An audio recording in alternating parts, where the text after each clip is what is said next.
very important items for the devotee to partake of to purify his body. And that's bodily purification, but then there's also mental purification, which is done by chanting mantras. For example, before we perform any item of worship, we perform the achaman. We apply tilak to the body in 12 places. And then we say so many Vishnu mantras, and these are for the purpose of internal cleanliness. See, and then we can chant our japa mantra, and we have a pure mind and pure body. So this cleanliness is the next thing. And then the next thing is mercy. I've spoken on this many times, that when a person becomes wealthy, their duty is to give in charity from their surplus wealth. So a person who has advanced in spiritual knowledge, they have so much knowledge, so much wealth of understanding. It's their duty to give this away and to share it with others. If we simply cultivate our own spiritual welfare and then we don't share that with others, we're miser. Just like Scrooge. Everybody knows what a rascal he was. Why? Because, what's this?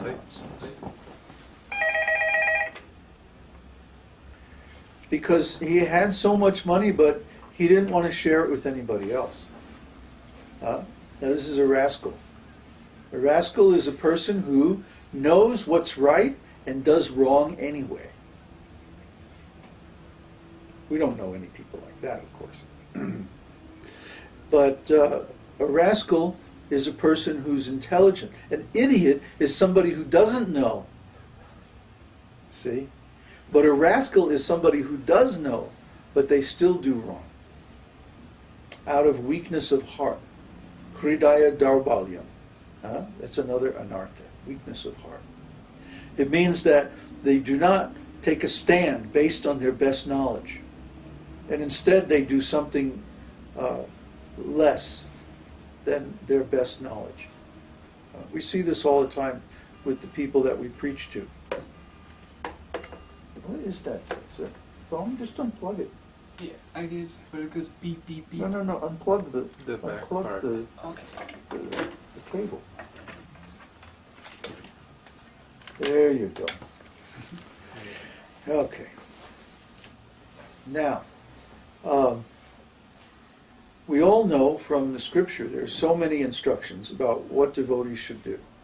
Why don't we do it? I mean, we have so many rationalizations and so many excuses, but that's all neurosis. That's all our insanity. The real purpose of these instructions in the scriptures is mercy. It's not because we like to control people. It's not because we like to dominate people or we get any enjoyment out of seeing them run around doing stuff or whatever. No, it's to help people. So we give instructions, the devotees, the realized souls, give instructions out of mercy. Because we know that if they follow those instructions, they'll benefit spiritually. So we give instructions in spiritual life to help the people advance, to help them improve their condition. And if they don't take advantage of those instructions, then they're simply fools. And if they still hear the instructions and they do something else anyway, then they're also rascals. So we use this term fools and rascals a lot. There's many fools and rascals in this world. And the reason that we call them fools and rascals is to help to wake them up. That, hey, you're being a rascal, you know better, and you're still doing the nonsense. What's wrong with you? You're acting in a self-destructive way. We're not doing anything to hurt you. We're trying to help you. The example is given if somebody falls in a well. Like in the old days, they would just dig a hole in the ground, and the water would come in, and there would be a well. Sometimes they would build a little house around it or something, but sometimes they would just leave it open. Well, later on, if people go away and or the well dries up, and there's nothing growing in that field, just a bunch of weeds, and you go in that field and you don't know where that well is, or you could fall in. And if you fall in a covered well, or out in the middle of nowhere, oh boy, you're in trouble. You can't get out. Somebody has to come and throw you a rope and help you to get out. So if we throw a rope to someone who's stuck in this material world, which is like a dark well, like a blind well, if we throw them a rope and say, okay, grab the rope, don't you tell me what to do.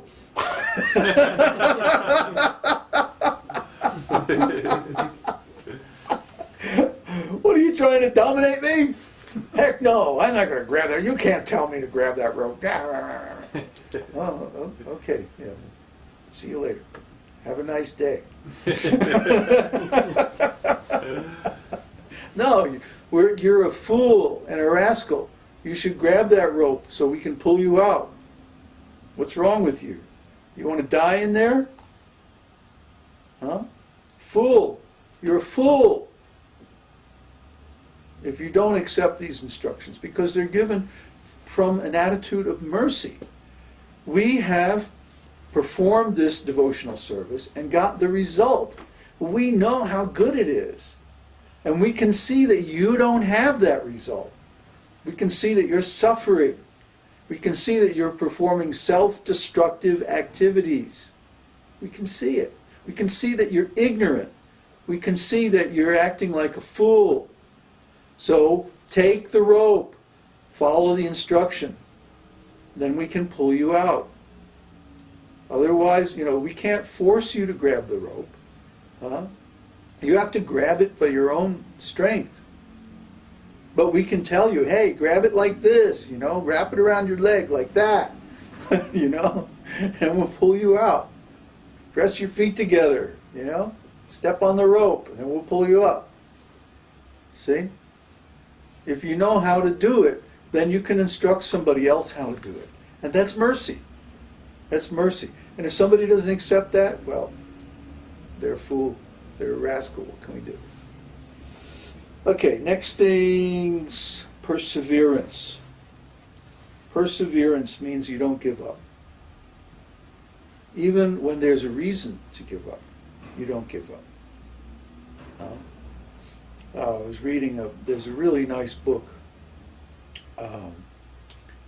it's by that marketing guy, what's his name? Anyway, it's called The Dip.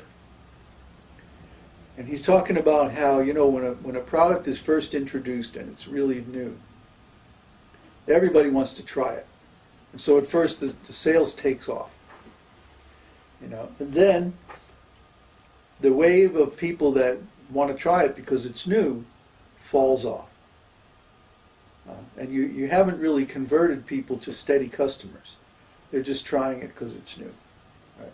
It takes a lot longer to build the trust required to make somebody a steady customer.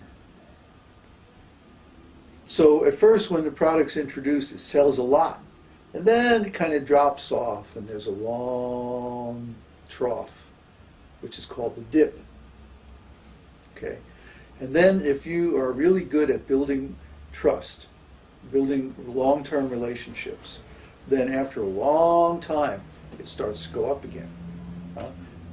Looks just like the stats on our website. When we first came out with the 2012 video, we got a lot of hits. Our stats went way up. I mean, they were like doubling every month for about 3 months straight. And then, they kind of leveled off and they went down. But we would get a lot, we would get 10 posts a day on our forum that were absolute nonsense. I mean, really clueless, out of left field. Complete, just awful. And I'd have to delete them, or I'd have to chastise them and say, you have to read our books, what's wrong with you? And so a lot of people came and went during that time. And out of the many, many people who came, just from that video coming out and being so popular in the beginning, then there was a big dip, a long time.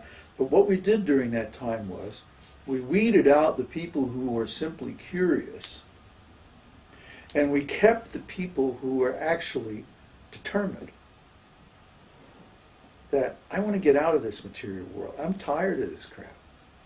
You know, I'm tired of getting beat up by people who are supposed to be in trusting, intimate relationship. I'm tired of being cheated by government and business and you know, all of the nonsense in this world. Bad education, bad products, bad business, bad money, bad relationship. I'm tired of all this. I want to get out of here. I want to go back to the spiritual world. Okay, let's do it. Okay, the people we have around us now are like that. They're determined. They're perseverant. They've gone through many tests.